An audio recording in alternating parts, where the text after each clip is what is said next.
Hi అండి, అందరికీ నమస్కారం. Welcome back to our channel. ఎలా ఉన్నారండి అందరూ? మేమైతే బాగున్నాం. మీరందరూ బాగుండాలని కోరుకుంటున్నాం. సో ఇవాళ వ్లాగ్ వచ్చేసి శ్రీకాళహస్తి టెంపుల్ అండి.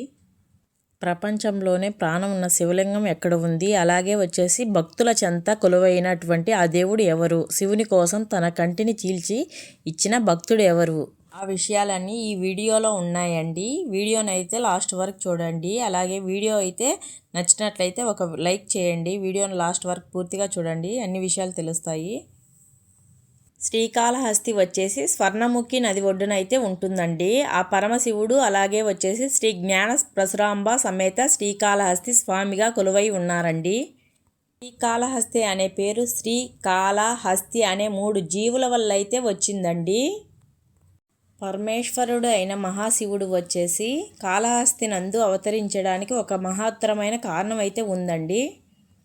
పూర్వం మహాశివుడు వచ్చేసి బ్రహ్మదేవునికి కైలాసాన్ని సృష్టించమని ఆజ్ఞాపించారంటండి. పరమేశ్వరుని ఆజ్ఞతో కైలాసాన్ని సృష్టించడం మొదలుపెట్టారండి బ్రహ్మదేవుడు గారు. కైలాసాన్ని నిర్మించే మధ్యలో కంగారు పడి తొందరపాటులో చేస్తుండగా ఆ కైలాసంలోని కొన్ని భాగాలు వచ్చేసి భూమి మీద అయితే పడ్డాయంటండి.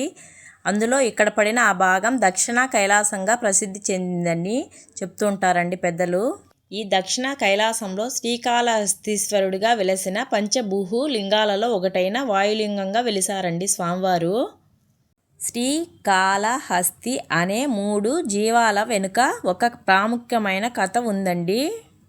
ఈ ప్రపంచంలోనే పంచభూతాలను సూచిస్తూ 5 పంచభూతాలు ఉన్నాయండి. అవి వచ్చేసి 1వది వచ్చేసి పృథ్వీలింగం అండి, అలాగే 2వది వచ్చేసి జలలింగం అండి, అలాగే 3వది వచ్చేసి అగ్నిలింగం, అలాగే 4వది వచ్చేసి వాయులింగం అండి కాళహస్తిలో ఉన్నటువంటిది, అలాగే 5వది వచ్చేసి ఆకాశలింగం అండి.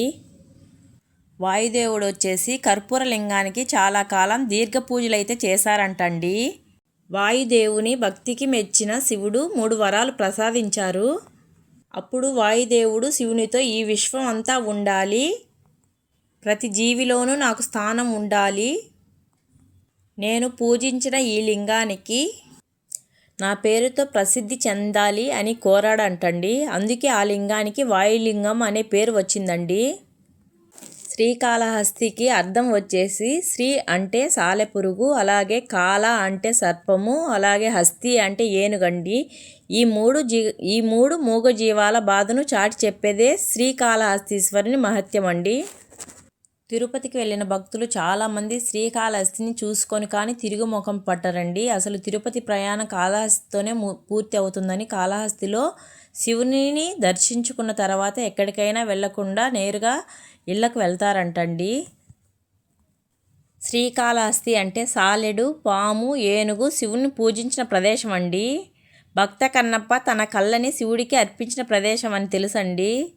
కాళహస్తి ఆలయంలో పాతాళ గణపతి కనిపిస్తారండి. ఈయన ముందు నిలబడి 4 సార్లు వినాయకుడిని తలుచుకుంటే మోక్షం ఖాయం అని చెప్తారండి. కాళహస్తిలోని శివుడు వాయు రూపంలో ఉంటారండి. అక్కడి గర్భగుడిలోని శివలింగానికి ముందు ఉన్న దీపాలు ఎప్పుడు రెపరెపలాడుతూ ఉంటాయంటండి. అలాగే ఇక్కడ వచ్చేసి రంగుల గోపురానికి పోదారి, అలాగే వచ్చేసి భక్త కన్నప్ప కొండకు పోదారండి. అలాగే ఇక్కడ వచ్చేసి శ్రీకృష్ణ దేవరాయలండి. అలాగే నెక్స్ట్ ఇక్కడ వచ్చేసి గోకులం అండి. గోపూజ అయితే చేయించుకుంటారండి స్వామివారి టెంపుల్లోనే. అలాగే ఇక్కడ వచ్చేసి రుద్రాభిషేకం, అలాగే వచ్చేసి రాహుకేతు పూజలు అయితే చాలా బాగా జరుగుతాయండి స్వామివారి టెంపుల్లో అయితే. అలాగే స్వామివారి గర్భగుడిలో ఎలాంటి గాలి ప్రవేశించకపోయినా కూడా కేవలం కుడివైపున ఉన్నటువంటి 2 దీపాలు మాత్రం గాలికి రెపరెపలాడుతూ ఉంటాయంటండి. అలాగే వచ్చేసి కాళహస్తి గర్భాలయంలో మూల విరాట్కు నిత్య అభిషేకం చేస్తారంటండి. ఇక్కడ అమ్మవారు వచ్చేసి శ్రీ జ్ఞాన పరశురాంబ అమ్మవారు అండి. భక్తుల కోరికలను విన్నట్టుగా ఈ అమ్మవారు అయితే తలను ఒకవైపు వాల్చి కనిపిస్తుందండి. అమ్మవారు వచ్చేసి దేశంలోనే మరి ఏ క్షేత్రాలలోనూ ఇలా కనిపించదండి. ఇక్కడ ఈ దేవాలయంలోనే పాతాళ గణపతి ఉత్తరం వైపు, జ్ఞాన పరశురాంబ అమ్మవారు వచ్చేసి తూర్పు వైపు, కాళహస్తీశ్వరుడు పశ్చిమం వైపు ఉంటారండి. అలాగే దక్షిణామూర్తి దక్షిణం వైపు కలిగి ఉంటారండి.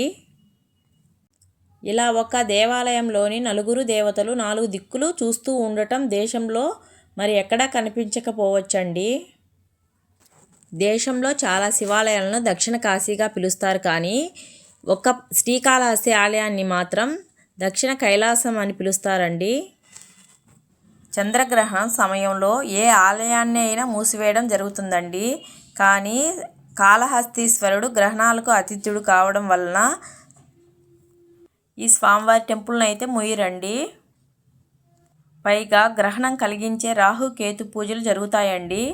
అందుకే ఒక్క కాళహస్తి ఆలయం మాత్రం గ్రహణం సమయంలో కూడా తెరిచే ఉంటుందండి.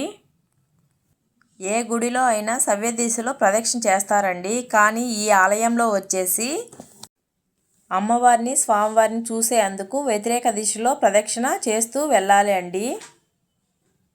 శ్రీకాళహస్తిలో చేసే అటువంటి రాహుకేతు పూజలు వచ్చేసి అత్యద్భుత ఫలితాన్ని ఇస్తాయండి.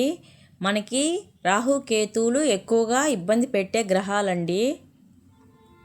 ఇక్కడ కనిపించే మండపమేనండి రాహుకేతు పూజలు చేసే మండపం వచ్చేసి. అలాగే ఇక్కడగానే చేయించుకుంటే చాలా ఫలితం ఉంది అంటారండి. నెక్స్ట్ ఇక్కడ వచ్చేసి అద్దాల మండపం అండి, స్వామివారి అద్దాల మండపం. నెక్స్ట్ ఇక్కడ వచ్చేసి స్వామివారి ధ్వజస్తంభం అండి. స్వామివారు అయితే మాకు చాలా బాగా దర్శనం అయ్యారండి.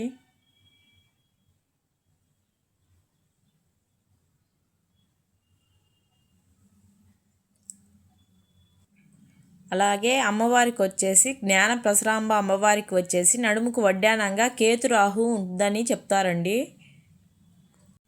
అలాగే ఈ మండపం దగ్గర నుంచి 4 గోపురాలు అయితే కనిపిస్తాయండి. అలాగే అక్కడి నుంచి అయితే పైన భక్త కన్నప్ప కొండకు ఎల్లుదారి, అలాగే స్వామివారి భక్త కన్నప్ప గుడి కూడా కనిపిస్తుందండి అక్కడ నుండి. ఇక్కడ వచ్చేసి స్వామివారండి. అలాగే శ్రీకాళహస్తి స్వామివారి టెంపుల్ అయితే చాలా అంటే చాలా బాగుంటుందండి. నెక్స్ట్ ఇక్కడ వచ్చేసి వినాయకుడు అండి.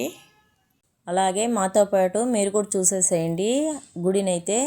అలాగే ఈ వీడియో నచ్చినట్లయితే ప్లీజ్ లైక్ చేయండి. అలాగే వీడియోని అయితే లాస్ట్ వరకు చూడండి. నెక్స్ట్ ఇక్కడ వచ్చేసి స్వామివారి గోపురాలండి.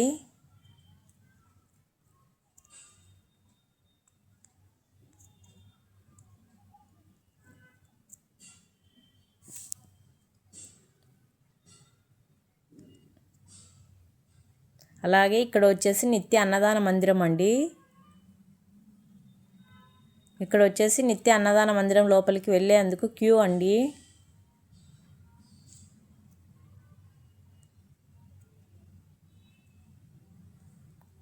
ఇక్కడ వచ్చేసి లోపల అండి అన్నదాన మందిరం లోపల